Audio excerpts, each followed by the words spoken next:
Currently, all Korean diplomats' personal information has been leaked in an unprecedented hacking incident. Let's examine this today.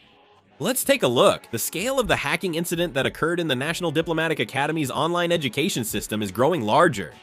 This incident may have leaked up to 10,000 data records, including retired Ministry of Foreign Affairs officials and employees sent from other central agencies to overseas missions. The Ministry of Foreign Affairs reported an unknown attacker accessed the National Diplomatic Academy's online education server from April-May 2025 with evidence of continued access until February this year. What's especially worrying is that the hacking persisted for a long time instead of stopping quickly. After accessing the server, the attacker used the system for months. The Ministry of Foreign Affairs didn't reveal how many times the attacker accessed it, only that it happened often. The system included data on Ministry of Foreign Affairs headquarters staff, as well as diplomats, administrative personnel, and posted officials at overseas missions. It is understood that the stored information included staff names and IDs, email addresses, encrypted passwords, as well as department and position information. The Ministry of Foreign Affairs said the system did not store sensitive personal data like resident registration numbers, phone numbers, or addresses. However, concerns about security are growing because the names, job responsibilities, and affiliation information of personnel working within the Ministry of Foreign Affairs have been leaked externally. The government has not yet released the full list of diplomats or the status of overseas mission personnel to the public. Due to the hacking, there are concerns that information revealing the Ministry of Foreign Affairs staffing structure and the status of personnel at overseas missions may have leaked. The Ministry of Foreign Affairs is investigating to determine the leak's scale and scope, treating it as a national security issue. Above all, the reason this incident is being taken so seriously is that these overseas missions are not spaces where only diplomats work. At overseas missions in various countries, not only employees from the Ministry of Foreign Affairs, but also officials dispatched from various government intelligence agencies work together. This process may involve personnel responsible for intelligence and information security, raising concerns that the leak could affect more than just Ministry of Foreign Affairs staff. Resident officers at overseas missions are personnel sent to perform specialized tasks for each ministry. Among them, some are responsible for handling information related to national security or for coordinating cooperation between intelligence agencies in overseas locations. If their affiliation, position, or work information were to be leaked externally, there are concerns that it could lead to additional security risks. In addition, the Korea National Diplomatic Academy is an institution where not only diplomats but also various intelligence personnel who are about to be dispatched overseas receive training. Since the necessary training is conducted as part of the preparation for working at overseas missions, the range of personnel who access the system is inevitably broad. Because of this, the government sees the incident as a national security issue, not just a Ministry of Foreign Affairs matter. The Ministry of Foreign Affairs views this incident as more serious than past personal information leaks, calling it unprecedented. It's not just because of the large amount of leaked information, but also because there is a possibility that the information of personnel responsible for the country's diplomatic activities has been exposed on a large scale. Currently, the government is conducting an investigation to determine exactly whose information was leaked and how far the leaked information could be used. In particular, they are also considering the possibility that if the information of government personnel working overseas has been exposed, it could be misused for additional cyber attacks or intelligence gathering activities. The Ministry of Foreign Affairs and related agencies are investigating how the hacking occurred and which channels the attacker used to access the system.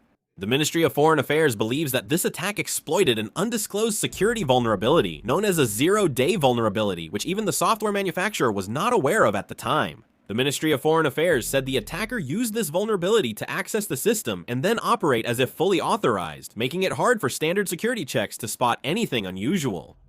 They said response was limited since no security updates were available at that time to fix the vulnerability. Currently, the online education system that was hacked has been urgently shut down, and the relevant authorities are conducting an investigation to determine the exact infiltration route and the extent of the information that was leaked. The Ministry of Foreign Affairs said they haven't decided when the system will be operational again. The perpetrator of the attack has not yet been identified. The government is not currently pointing to any specific country or organization, but is leaving open the possibility that state-sponsored hacking groups, including those linked to North Korea, may have been involved and is investigating accordingly. North Korean hacking groups have repeatedly targeted domestic government agencies and key industries for information theft, so this incident is being analyzed with several possibilities in mind. The cybersecurity industry is also suggesting that the method used in this attack is somewhat similar to the techniques previously employed by North Korean hacking groups. This involves exploiting software vulnerabilities or security issues in the supply chain to gain access to internal systems of organizations or intelligence agencies and then obtaining information. North Korean hacking groups such as Lazarus, Kimsuki, and Endariel are known to have carried out cyber attacks targeting domestic organizations. Some criticize the Ministry of Foreign Affairs for announcing the hacking incident 5 months after learning about it, calling the response delayed. The Ministry of Foreign Affairs said after being notified of suspicious signs by a relevant agency in early February, they blocked the system but needed time to inform affected individuals. The Ministry of Foreign Affairs said this sensitive diplomatic security issue requires a review to determine the attack method and damage extent.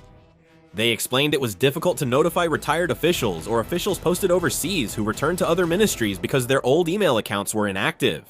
The Ministry of Foreign Affairs said the hacked system was isolated from internal and passport systems, making further damage unlikely. They plan to thoroughly inspect their internal security to find issues in the attack route and information leakage management.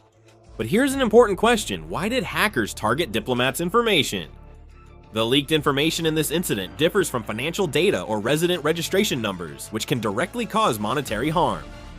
The main information leaked includes names, emails, departments, and job titles. However, in the fields of diplomacy and security, this kind of information is also considered an important asset. Just knowing which organization a particular person belongs to, what duties they are responsible for, and which region overseas they work in can be used to analyze the diplomatic network and organizational operations of that country. Diplomats are personnel who work overseas, interacting with officials from other governments to conduct negotiations and exchange information. Therefore, even their basic personal information can become valuable data for external forces. Also, information about diplomats can become more significant when combined with other data, rather than standing alone. For example, if someone figures out what ranks of personnel are assigned to a particular country or which departments are responsible for certain tasks, this information could be used to estimate that country's diplomatic direction or areas of interest. Especially in situations where competition between countries is intensifying, understanding the composition of diplomatic personnel and their areas of responsibility in the other country becomes an important target for information gathering. By analyzing the size, roles, and areas of responsibility of personnel working in the field of diplomacy, this information can be used to anticipate future diplomatic strategies or prepare a response. That's why this incident is concerning. The leaked information could go beyond one person's data and reveal the structure of those managing South Korea's diplomatic affairs. This is exactly why the government sees this issue as a matter of national security. Then, how could this leaked information actually be used in real situations? Security experts worry not just about names or affiliations, but also about risks when this data is combined with other information.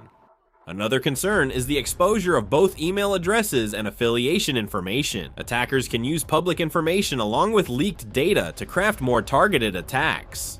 For example, they might send emails that appeared to be related to actual work matters, or attempt additional cyber attacks by impersonating the organization the individual belongs to. Especially in the field of diplomacy, workers carry out tasks that involve contacting various government officials, international organizations, and local agencies while overseas. In this process, if an attacker identifies a specific person's role or responsibilities in advance and approaches them, analysts say the chances of success can be much higher than attacks targeting the general public. Although it is difficult to judge the entire situation based only on the currently leaked data, the concern is that when analyzed together with previously disclosed materials or additional information obtained, it can be used to identify a specific person's job scope, area of activity, and position within the organization. For this reason, in hacking incidents targeting government agencies, not only the type of personal information but also which field the information is connected to is considered important. Even if it isn't financial data causing immediate harm, information about personnel in national diplomacy and security can still be misused. The government is investigating how the leaked information is being used and if further damage is possible. This is why the incident is seen as not just a personal data management issue, but a national security issue.